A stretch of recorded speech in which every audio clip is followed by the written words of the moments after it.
Ang mabuting balita ng Panginoon ayon kay San Mateo.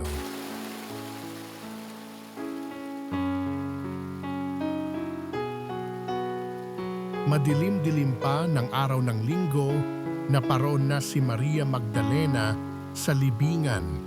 Naratnan niyang naalis na ang batong panakip sa pinto ng libingan.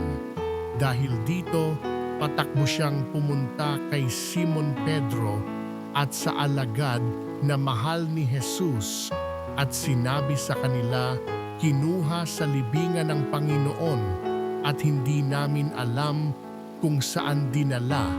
Kaya't si Pedro at ang nasabing alagad ay nagpunta sa libingan. Kapwa sila tumakbo, ngunit si Pedro'y naunahan ng kasamang alagad.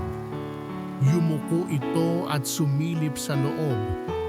Nakita niyang nakalagay ang mga kayong lino, ngunit hindi siya pumasok. Kasunod niyang dumating si Simon Pedro at tuloy-tuloy itong pumasok sa libingan. Nakita niya ang mga kayong lino at ang panyong ibinalot sa ulo. Hindi ito kasama ng mga kayong lino, kundi hiwalay na nakatiklop sa isang tabi. Pumasok din ang alagad na naunang dumating. Nakita niya ito at siya'y naniwala. Hindi pa nila nauunawaan ang nasasaad sa kasulatan na kailangang muling mabuhay si Jesus. Ang mabuting balita ng Panginoon